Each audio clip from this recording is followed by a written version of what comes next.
Selamat malam, Bapak Joko Haryanto.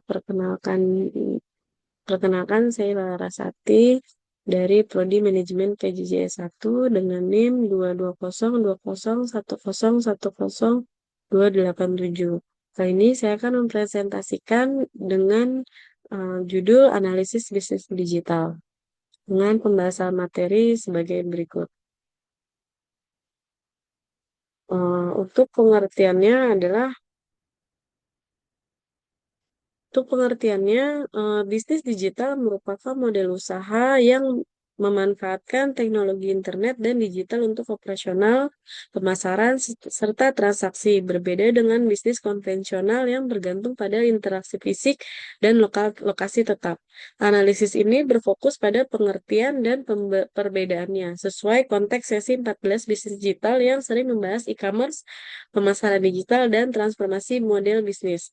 Untuk pengertian bisnis digital, yaitu adalah bisnis digital adalah kegiatan usaha yang sepenuhnya atau utama mengandalkan teknologi digital seperti internet, aplikasi, platform online untuk menciptakan, memasarkan, serta mendistribusikan produk atau jasa. Model ini mencakup e-commerce, fintech, dan layanan berbasis data di mana operasional berjalan tanpa batas geografis selama ada koneksi internet. Dalam materi kuliah seperti sesi 14, bisnis digital ditekankan sebagai evolusi dari bisnis tradisional melalui otomatisasi dan konektivitas digital. Perbedaan dengan bisnis konvensional adalah bisnis konvensional beroperasi melalui lokasi fisik seperti toko atau kantor dengan interaksi langsung. Sementara bisnis digital menggunakan platform online untuk akses kapan saja dan di mana saja. Berikut perbandingan utama saya buat dalam bentuk tabel. Sebagai aspek lokasi operasional untuk bisnis digital itu secara online bisa dengan menggunakan website, aplikasi, atau dengan media sosial. Untuk bisnis konvensional, yaitu berupa fisik seperti toko atau kantor. Untuk aspek jangkauan pasar di bisnis digital, untuk jangkauannya adalah global 24 jam selama 7 hari via internet. Untuk bisnis konvensional, secara jangkauan pasar terbatas geografis dan jam operasional yang terbatas. Di aspek biaya operasional, untuk bisnis digital itu tergolong rendah atau tidak ada biaya sewa tempat yang besar. Untuk bisnis konvensional itu biayanya lebih tinggi secara biaya operasional karena harus sewa tempat dan inventory secara fisik. Untuk aspek pemasaran, bisnis digital menggunakan SEO atau iklan online secara sosial media. Kemudian untuk bisnis konvensional secara tradisional yaitu berupa brosur, iklan cetak, dan TV. Untuk aspek dari analisis data, bisnis digital itu menggunakan big data dan analytics yang real time. Untuk bisnis konvensional secara manual dan kurang mendalam. Untuk fleksibilitasnya, di bisnis digital cepat adaptasi mengikuti tren digital. Untuk bisnis konvensional itu bergerak lebih lambat bergantung kepada proses manual. Untuk jenis-jenis bisnis digital adalah sebagai berikut. Untuk versi digital dari bisnis non-digital. Jenis ini merupakan transformasi langsung dari bisnis konvensional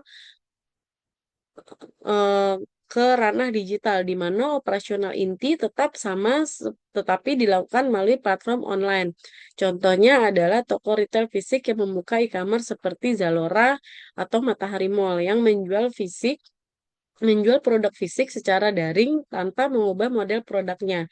Pendekatan ini memungkinkan ekspansi pasar tanpa biaya infrastruktur fisik tambahan.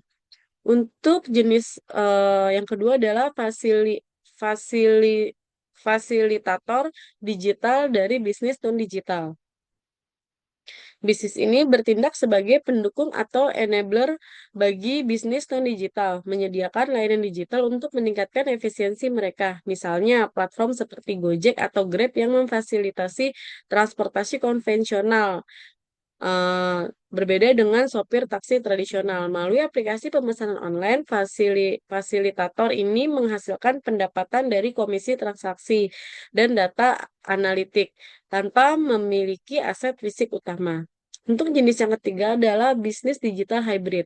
Model hybrid menggabungkan elemen bisnis konvensional dan digital secara simultan, memanfaatkan keduanya untuk sinergi optimal. Contohnya adalah Starbucks yang memiliki toko fisik sekaligus aplikasi mobile untuk pesan antar dan pendekatan ini pesan antar dan loyalitas pelanggan digital. Pendekatan ini menawarkan fleksibilitas di mana pelanggan bisa memilih channel fisik atau online sesuai kebutuhan. Untuk studi kasus perusahaan startup digital, sebagai contoh, saya ambil perusahaan Gojek. Gojek ini dipilih sebagai studi kasus startup digital Indonesia yang ikonik dengan model bisnis yang mendukung jutaan mitra UMKM dan driver independen sejak 2010. Bisnis digital atau fasilitator digital. Gojek menerapkan jenis fasilitator digital dari bisnis non-digital, di mana platform aplikasi menghubungkan penyedia layanan konvensional seperti ojek pangkalan tradisional, warung makan, dan kurir lokal dengan konsumen melalui teknologi digital tanpa Gojek memiliki kendaraan atau restoran sendiri. Model platform multisisi ini menciptakan efek jaringan di mana driver dengan konsep melalui teknologi digital tanpa Gojek memiliki kendaraan atau restoran sendiri. Model platform multisisi ini menciptakan efek jaringan di mana driver dan merchant non-digital bergabung untuk akses pelanggan luas via GoRide, GoFood, dan GoSend. Untuk penjelasan penerapannya adalah Gojek ini memfasilitasi transaksi dengan mengenakan komisi 10-20% per order, ditambah iklan dan GoPay, menghasilkan pendapatan sebanyak 41 triliun pada 2024 dari ekosistem ini. Mitra driver konvensional mendapat peningkatan pendapatan hingga 3 kali lipat berkat algoritma matching real time dan pembayaran digital. Sementara merchant GoFood seperti UMKM lokal ekspansi tanpa biaya pemasaran sendiri. Strategi ini telah memberdayakan 4 juta mitra, meski tantangan seperti regulasi ojol memerlukan inovasi berkelanjutan.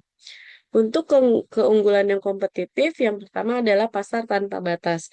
Gojek ini mengakses pasar nasional dan regional tanpa batas geografis melalui aplikasi mobile, melayani 100 juta lebih pengguna di 200 kota lebih Indonesia serta ekspansi ke Asia Tenggara. Model super aplikasi ini memungkinkan driver dan merchant lokal menjangkau pelanggan urban rural secara instan, menghasilkan gross merchandise value atau GMV sebanyak 200 triliun lebih tahunan dengan pertumbuhan 30% YoY. Kemudian yang kedua adalah potensi penghasilan. Potensi revenue Google tak terbatas karena model komisi multilayanan atau ride hailing, delivery, dan vintage mencapai 41 triliun pada tahun 2024 dengan margin EBITDA positif berkat diversifikasi GoPay dan iklan. Mitra dan digital seperti UMKM GoFood mengalami peningkatan. Untuk pemanfaatan teknologi digital, Gojek ini memaksimalkan AI untuk matching real time big data analitik guna mempersonalisasi layanan dan cloud computing, yaitu migrasi Alibaba atau Tencent dengan potong biaya IT 50%. Integrasi API dengan mitra eksternal seperti UMKM dan pemerintah. Berkolaborasi Bandung di tahun 2025 dengan percepat transformasi digital, tingkat efisiensi logistik hingga mencapai 40%. Gojek terus memperdalam transformasi digital dari platform sederhana menjadi ekosistem super app dengan potensi pengembangan lebih lanjut untuk menghadapi di disrupsi teknologi seperti AI dan Web3. Untuk transformasi digital Gojek saat ini, Gojek memulai evolusi pada tahun 2010 sebagai call center ojek pangkalan atau digital.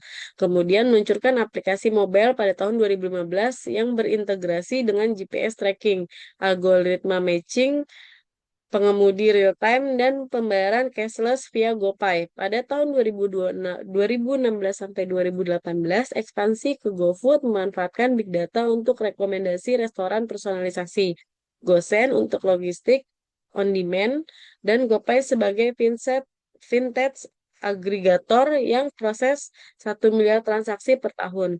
Merger GoTo 2021 membawa integrasi API dengan Tokopedia untuk